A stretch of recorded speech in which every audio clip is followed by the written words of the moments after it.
ఇవాళ 3వ రోజు. ప్రత్యేకించి నవరాత్రుల్లో 3వ రోజు అమ్మవారిని ఏ విధంగా కొలుచుకోవాలి, అమ్మవారి విశిష్టత, ఎటువంటి నైవేద్యం సమర్పించాలి, మనం ఏం నేర్చుకోవాలి అసలు, ఈ విషయాలు మనకు తెలిపేందుకు ప్రస్తుతం మనతో పాటు శ్రీ విద్యా ఉపాసకురాలు, లలితా పరివార్ ఫౌండర్, ప్రముఖ ఆధ్యాత్మికవేత్త అరుణ పేరి గారు ఉన్నారు. వారితో మాట్లాడి మరిన్ని విషయాలు తెలుసుకుందాం. అమ్మ నమస్కారం. నమస్కారం. శ్రీమాత్రే నమః. శ్రీమాత్రే నమః. మరి 3వ రోజు అమ్మవారి అవతార విశిష్టత ముందుగా తెలియజేస్తారా? తప్పకుండానమ్మా. ఈ 3వ రోజు అమ్మవారు చంద్రఘంట ఈ రూపంలో అమ్మవారు వస్తుంది. ప్రథమం శైలపుత్రీ చ, ద్వితీయం బ్రహ్మచారిణి, తృతీయం చంద్రఘంటేతి. చంద్రఘంట. ఈ చంద్రఘంట అని పేరు ఎందుకు వచ్చింది? ఇప్పుడు మనం ఒక్కొక్క స్టేజ్ చూద్దాం. తొలిలో అమ్మవారు బాల్యావస్థ, రెండోది అమ్మవారు చదువుకు అంటే కుమారి లాగా కొంచెం ఆవిడ పెద్దదయ్యి ఆవిడ తపస్సుకు వెళ్ళింది. ఇది మనం యవ్వన అవస్థ అనుకుందాం, కుమారి అవస్థ. కుమారి అవస్థ అయిన తర్వాత ఏమిటి? ఇప్పుడు అమ్మవారికి అభయం ఇచ్చాడు కదా శివుడు, తప్పకుండా అంగీకరించారు కదా. మనం నిన్న చెప్పుకున్నాము, ఆయన వివాహానికి అంగీకరించారు. ఇప్పుడు ఇక్కడ అమ్మవారు వివాహ సమయము. ఈ చంద్రఘంట అమ్మవారు వివాహం అయిన తర్వాత చంద్రఘంట అని పేరుతోటి వచ్చింది. చంద్రఘంట అంటే వివాహం అయిన తర్వాత శివుడు శిరస్సు మీద ఏం ధరిస్తారు? చంద్రవంక.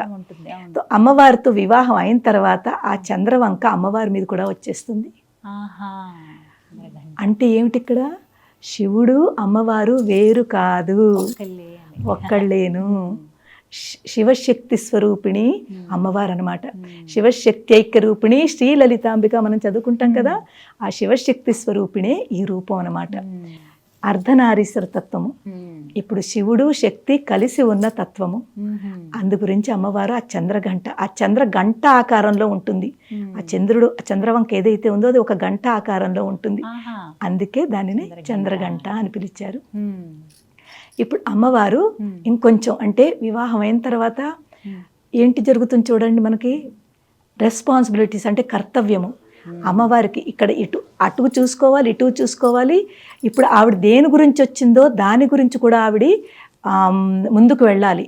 ఆవిడ ఏ పర్పస్ గురించి అమ్మవారు వచ్చిందో ఈ బ్రహ్మాండంలోకి, ఆ పర్పస్ను కూడా ఆవిడ గుర్తు రావాలి. అందు గురించి ఆవిడ నెమ్మదిగా బాల్యావస్థ నుంచి కుమారు నుంచి మనకు వివాహం జరిగింది. వివాహం జరిగిన తర్వాత తన యొక్క మెయిన్ ఇప్పుడు కర్తవ్యం ఏంటి? భర్తతో సమానంగా, అదే అర్ధనారీశ్వర తత్వము. భర్తతో చక్కగా ఉండడము, సమానంగా ఉండడము, ఏది కావాలో అది భర్తకి అనుగుణంగా ఉండడము, ప్రేమతత్వము, ప్రేమ పంచడము, ఇదంతా కూడా ఇక్కడ మనకి చంద్రఘంట ఈ అమ్మవారి రూపంలో కనిపిస్తోంది. అదే మన వైపుకి చూసుకుంటే మనది కూడా ఒక స్త్రీ వివాహం అయిన తర్వాత రెండుగా విడిపోతుంది. ఒకటి పుట్టిల్లు వేరవుతుంది, అత్తవారింటికి వస్తాము. ఇక్కడ పుట్టింటికి మంచి పేరు తెచ్చుకోవాలి, అత్త ఇంట్లో కూడా తెచ్చుకోవాలి. ఒక్కసారి అత్తింట్లోకి వచ్చిన తర్వాత ఒక రకమైన భయంతో ఉంటాం కొన్నాళ్ళు. ఒక్కసారిగా కొత్త చోటుకు వచ్చాము. కొత్త చోటుకు వస్తే మనలో ఒక భయము, ఒక అలజడ ఉంటాయి. కానీ ఇక్కడ ఏమిటి? మనకి అమ్మవారు మనకి ఏం నేర్పుతోంది?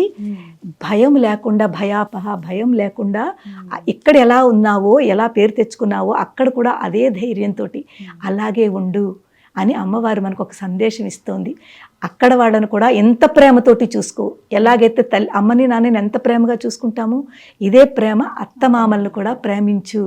వాళ్ళు కూడా మన తల్లి తండ్రి, అమ్మ స్వరూపం అందరిలోనే ఉంది, అందరూ వేరు కాదు, ఒకటేను అని చెప్పి ఈ స్వరూపం మనం కూడా అర్థం చేసుకుని ఇక్కడ ఇలా ఉండాలని మనకు ఒక మెసేజ్. ఇక్కడ అమ్మవారు 10 చేతులతో ఉంటుంది. అమ్మవారు 10 చేతులతో ఉంటుంది.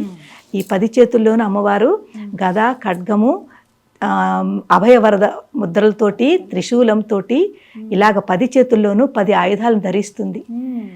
ఆయుధాలు ఎందుకు ధరిస్తుందంటే ఇప్పుడు అమ్మవారికి ముందు ఏం చేయాలో ఆవిడకి ఇప్పటి నుంచి ప్రిపేర్ అనమాట. ఆవిడది ఏ పర్పస్కి వచ్చింది? మహిషాసుర మర్దన్ని మెల్లిమెల్లిగా ఆవిడ ప్రిపేర్ అవుతోంది. అంటే తన ఒక రూపము, తనలో అవసరం వచ్చినప్పుడు ఇవన్నీ కూడా నేను యూజ్ చేస్తానంటే ఇవన్నీ కూడా నాకు అవసరం ఉన్నప్పుడు నేను తప్పకుండా అంటే ఉపయోగిస్తాను, ఈ అస్త్రశస్త్రాలను కూడా అవసరం ఉన్నప్పుడు ఉపయోగిస్తాను అని ఒక చక్కటి ఒక అవతార రూపంలో మనకి అమ్మవారు దర్శనమిస్తుంది, చంద్రగంట అనే రూపంలో. మరి అలంకారాలలో 3వ రోజు ఏ అలంకారం అమ్మా? ఇప్పుడు ఇక్కడ అలంకారం వచ్చేసరికి ఇక్కడ ఒకటి మనం తెలుసుకోవాలి. యా దేవీం సర్వభూతేషు క్షుధారూపేణ సంస్థిత నమస్తస్యై నమస్తస్యై నమస్తస్యై నమో నమః. క్షుధారూపేణ అంటే ఆకలి, ఆకలి క్షుధ అంటారన్నమాట సంస్కృతంలో. ఇక్కడ అమ్మవారు అన్నపూర్ణాదేవిగా అలంకరిస్తారు. అన్నపూర్ణాదేవి అంటే తెలుసు కదా మనకి, అన్నపూర్ణ మనకి పరమేశ్వరుడికి భిక్ష ఇచ్చింది. మనకి చక్కగా అన్నపూర్ణ అష్టకం ఎంత అద్భుతంగా ఉంటుందో మా అన్నపూర్ణ అష్టకంలో మనకి తెలుస్తుంది. అన్నపూర్ణ అష్టకంతో చక్కగా మనం పూజ చేసుకుని శివుడు లాంటి పరమశివుడే అమ్మవారి దగ్గరికి భిక్షకొచ్చారు. అన్నపూర్ణ తత్వం అంటే ఏంటి? సర్వ సంపదలు ఇచ్చే తత్వము. తప్పకుండా ఆవిడ ద్వారా మనకి ఆ సర్వ సౌభాగ్యములు సర్వ సంపదలు మనకి ఇస్తుంది. దేనికి లోటు లేకుండా చూసుకుంటుంది, అదనమాట. దేనికి లోటు లేకుండా చూసుకుంటుంది, అది అన్నపూర్ణతత్వం అంటేను. అందుకే అన్నపూర్ణ అమ్మవారిని ఇక్కడ అలంకరణగా తీసుకుంటారు. ఇక్కడ అమ్మవారికి నైవేద్యం వచ్చి కొబ్బరి అన్నం, చాలా మంచిది. కొబ్బరి అన్నము నైవేద్యం కింద పెట్టి ప్రసాదం కింద మన ఇంట్లో వాళ్ళందరికీ పంచుతారు. ఇక్కడ అమ్మవారి నుంచి మనం తెలుసుకునేది ఏమిటి? అమ్మవారి యొక్క నైవేద్యము కొబ్బరి అన్నం చాలా మంచిది. అలాగే అమ్మవారి దగ్గర నుంచి మనం ధైర్యము, ఎందుకంటే అమ్మవారు వివాహం అయిన తర్వాత ఇక్కడికి వచ్చింది. ఆవిడలో ధైర్యం ఉంటేనే ఆ ఇంటిని బాగా చూసుకోగలుగుతుంది. ఆ భయంతో ఉంటే మనం ముందుకు వెళ్ళలేము, మనం ఆ ఇంటిని బాగా చూసుకోలేము, ఆ భయంతో ఉండిపోతాము. అందుగురించి ఇక్కడ భయం తీసేసి ధైర్యాన్ని ఇస్తుంది.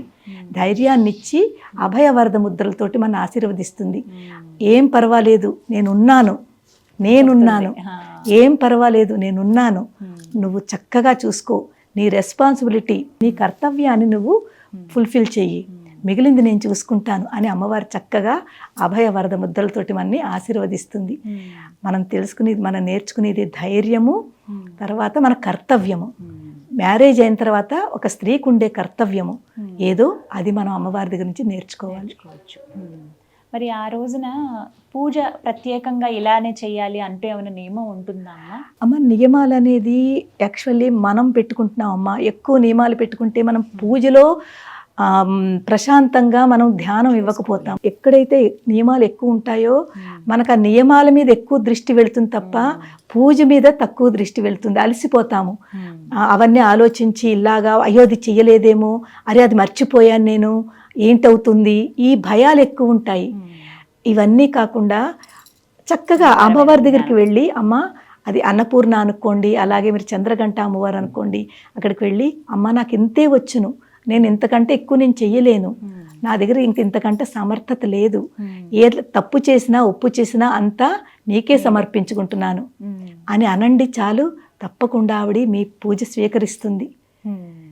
అందు గురించి నేను నియమాల గురించి పెట్టుకోకండి. మామూలుగా 9 రోజులు మీరు ఏదనుకున్నారో అలాగే చేయండి. ఎక్కువగా నియమాలతో పూజిస్తే కష్టం అవుతుందమ్మా, కష్టపడతారు, అంతకంటే ఏం కాదు. 3వ రోజు ఏ మంత్రం, శ్లోకం కానీ ఇక్కడ మనం అమ్మవారి చంద్రగంట కదా, ఓం దేవి చంద్రగంటాయై నమః, ఓం దేవి చంద్రగంటాయై నమః ఏమ్మా ఇది. అలాగే అమ్మవారి ఇక్కడ మనకి ఇక్కడ అమ్మవారు మనకి అన్నపూర్ణాదేవి కాబట్టి ఓం శ్రీ అన్నపూర్ణాదేవ్యై నమః, ఓం శ్రీ అన్నపూర్ణాదేవ్యై నమః. అంతే. ఈ 2 తలుచుకుంటేనమ్మా, మీరు ఏ పూజ కూడా చేయొద్దు, ఈ 2 తలుచుకోండి. 5 నిమిషాలు తలుచుకోండి. మీ పూజ అంతా కూడా మానస పూజ చెప్పాను కదా, అలాగే మనసులో ఈ అమ్మవారిని తలుచుకుంటే ఆ మనసు ద్వారానే ఆవిడకి ఆ పూజ వెళ్ళిపోతుంది. అంతే అంతే అంతే. ఎక్కువగా పీఠం పెట్టుకోలేని వాళ్ళు వీళ్ళందరికీ కూడా అదే వెసులుబాటు, మానస పూజ అంటారు. మానస పూజ మనసుతోటే అమ్మా నేను నీకు అర్పిస్తున్నాను ఇలాగని. శివమానస పూజ, శివుడి దగ్గర మనం ఏం పెట్టకుండానే శివుడికి మనం ఇలాగా మానస పూజని చక్కగా ఒక మంచి స్తోత్రం ఉంది శివమానస పూజ, చాలా బాగుంటుంది. అలా చేస్తే శివుడు ఈ పూజలు ఇవన్నీ పట్టించుకోడు, కానీ ఆ శివమానస పూజ చేస్తే తప్పకుండా మనకి కైకర్యం చూపిస్తాడు. ఈ విధంగా 3వ రోజు చక్కగా అమ్మవారిని ఆరాధించుకోవచ్చు. ఓన్లీ మనసుతోటి అమ్మవారి నామస్మరణ చేసుకుంటూ శ్రీమాత్రే నమః, ఓం శ్రీ అన్నపూర్ణాదేవి అయి నమః, ఓం దేవి చంద్రఘంటాయై నమః. అంతే. చాలా చక్కగా వివరించారమ్మా. నమస్కారం. శ్రీమాత్రే నమః. శ్రీమాత్రే నమః.